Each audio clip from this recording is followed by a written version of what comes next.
Hey everybody, it's Effort Adventure here with another album review, but before I get to that, I would like to apologize for not uploading in a few weeks. I've kind of been on vacation, and I haven't been uploading like I should have been, but I promise you that I have been listening to a lot of music, and I'm ready to get back to uploading more frequently, so no need to worry about that anymore. But anyways, today I want to review I Don't Like Shit, I Don't Go Outside, an album by Earl Sweatshirt. By Earl Sweatshirt. Anyways, this album was released March 23rd of this year, 2015. Some chart information about it: peaked number 12 on the US Billboard 200 and number 4 on the US Billboard Hip Hop R&B Albums chart. It was released on the labels Tan, Cressida, and Columbia, and its only single right now is Grief. So without further ado, let's get this started. So this happens to be Earl Sweatshirt's second album, third if you want to count his mixtape. The former member of Tyler, the Creator's Odd Future Wolfgang Kill Them All crew is now working mainly by himself. What came out of that was an album that has been hailed as one of the best of this year. And for all the right reasons, too. It was released kind of as a surprise album, being sent out only a week after its announcement. It wasn't supposed to be this way, though. Earl's label messed up somewhere in the promotion, and it ended up coming out in a way that made Earl rather upset. I Don't Like Shit is an album that once again goes deep into the psyche of Earl Sweatshirt. After his mixtape Earl, we got a glimpse of the kind of person that Earl is, but that was when he was like 16. At this point, Earl is now 21, and having released Doris in 2013, we delved a bit deeper into the way he thinks and the way he perceives things. However, with this particular album, it's perhaps Earl's darkest hour ever. Not that the album is bad at all, because it's really good, but Earl takes us to a whole new level of inner darkness with this album.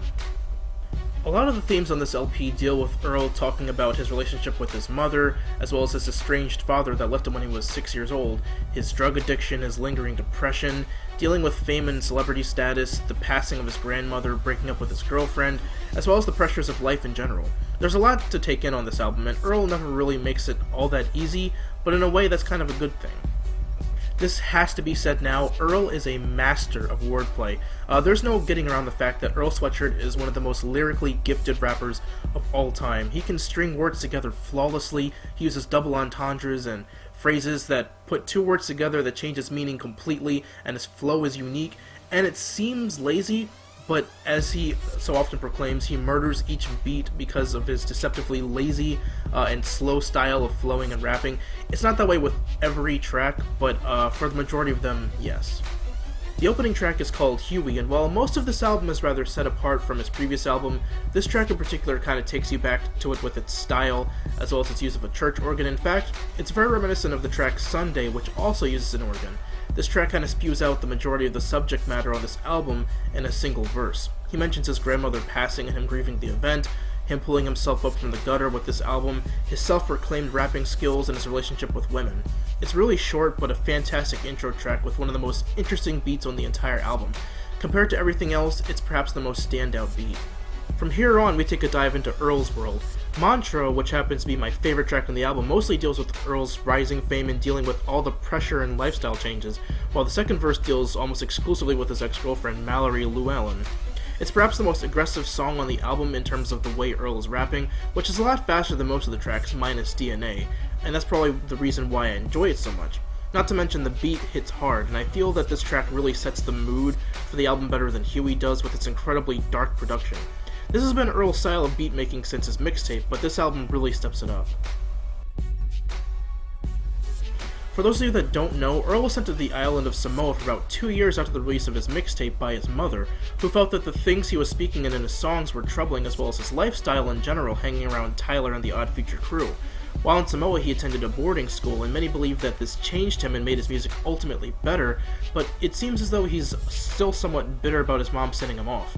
However, he's since adjusted to his new life and has released 2 successful records since being back, so I'd say he's doing pretty well for himself. Anyways, Grief is the only single of this album, and I'm not gonna lie to you, it took me quite a while to like this particular track. It's considered one of his best songs, but I just didn't see it. I didn't like it for a long time. It just felt drab and boring to me.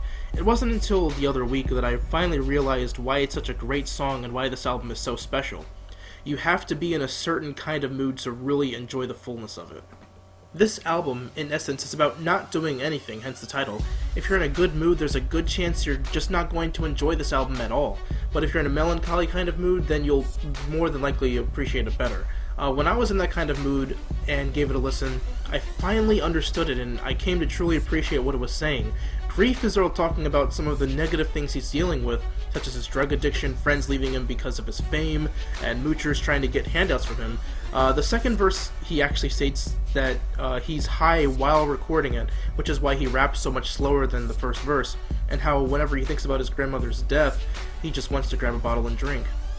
One thing I also came to realize is that although the beats are really dark, menacing, and brooding, they're not all that interesting to listen to, and the reason for that is because Earl really wants you to pay attention to the words he's saying. Yes, the beats add to the atmosphere of the tracks and the album itself, but they're absolutely not what he wants you to focus on, hence why he's so polarizing for a lot of people. He doesn't make songs where the beat is the most prominent thing, he makes them where his words are meant to stand out above all else.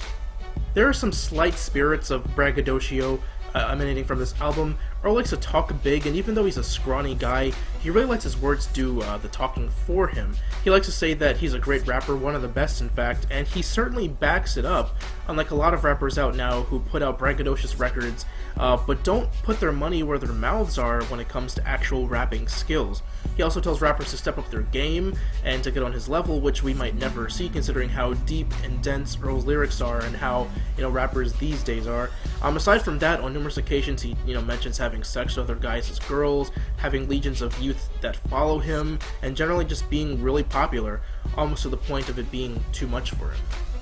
On tracks like Mantra, Earl talks about how his fans are hounding him, but he can't be mad at them because they're the ones that made him famous and are currently putting the Benjamins in his pockets. On other tracks, he talks about how stressed out he is because he can't get a second of peace amongst all the touring and having to meet fans, and he said this in various interviews as well. It's like a constant battle between enjoying the feeling of being rich and famous when it comes to, being popular and getting women, and hating it because he can't live his life normally anymore. There are very few features on this album, however, the few that are on here are pretty great. On the track Grown Ups, which plays on the fact that even though Earl is a grown man, he still does some rather childish things, features Dash from the hip-hop collective ASAP Mob. Another prominent feature is Vince Staples on the track Wool.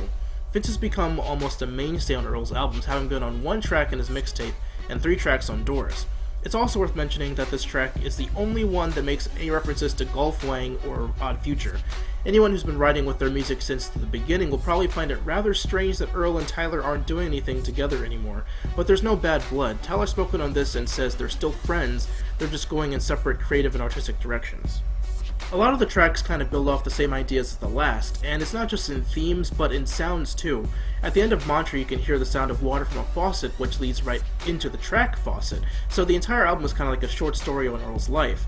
Inside speaks on Earl's rise to fame and how he wasn't really ready for it considering how he was a member of Odd Future, but while he was away in Samoa, that's when they kind of blew up, and as soon as he got back, his life changed immediately. A good chunk of the tracks talk about his father and how he doesn't really want anything to do with him. The track AM Radio is actually 2 sections where the first half AM is the rapping portion while the latter half radio is instrumental, and it also features Wiki of Rat King. It speaks a lot on Earl having to start his career over after returning from Samoa, as well as his current life. Overall, this is without a doubt a great album. It goes without saying that this album is not for everyone. It's not a mainstream kind of album, but despite what it was going for, it's still become a very popular record. I really liked how at the end of some tracks like Grief, the beat would change it into something completely different. I also loved Earl's flow throughout each of the tracks, and my favorite tracks definitely had to be Huey, Mantra, Faucet, Grief, and DNA. There were some tracks I didn't particularly care for as much as I did others, such as Off Top and Grown Ups. That's not to say that they're bad tracks at all, I just enjoyed some more than I did others. Like I said, it took me a while to truly feel this album and understand it, but I'm glad I did when I did. I can definitely connect with a lot of what he's saying about anxiety and depression. The beats, albeit not being incredibly interesting, minus Huey, work in Earl's favor, and I feel that he's very comfortable on these kinds of dark, brooding beats.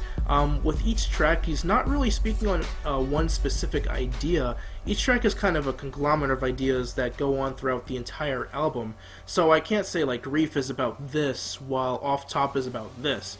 Really, each track speaks on a lot of the same stuff, just in different ways, or one track might go into deeper detail about an idea than another track did. While his rhyming is very complex, understanding those ideas aren't incredibly difficult. It's rather straightforward and easy to understand when he's talking about stuff like getting high, his mother, his father, hanging out with his crew, or whatever. So all in all, really great project by a very young, very talented artist. Definitely recommend checking this album out as well as buying it, but I would also recommend giving it a couple listens before making that choice to get a good feel for it. Anyways, thank you all for watching this and other album review. If you have a song or an album that you want to see reviewed on my channel, just leave a comment down below saying that this is what you want, or hit me up on my Facebook or my Twitter. The links are in the description. And also, if you like this video, please hit that like button, as well as subscribe if you want more, and also tell your friends if they're fans of music or fans of music reviews, and and tell them to subscribe and like and check out my stuff and whatever. I have plenty of projects coming up soon, as well as possible collaboration videos, so if you're interested in that, please let me know. But yeah, so anyways, thank you again for watching this video, and I will see you all in the next one, so long.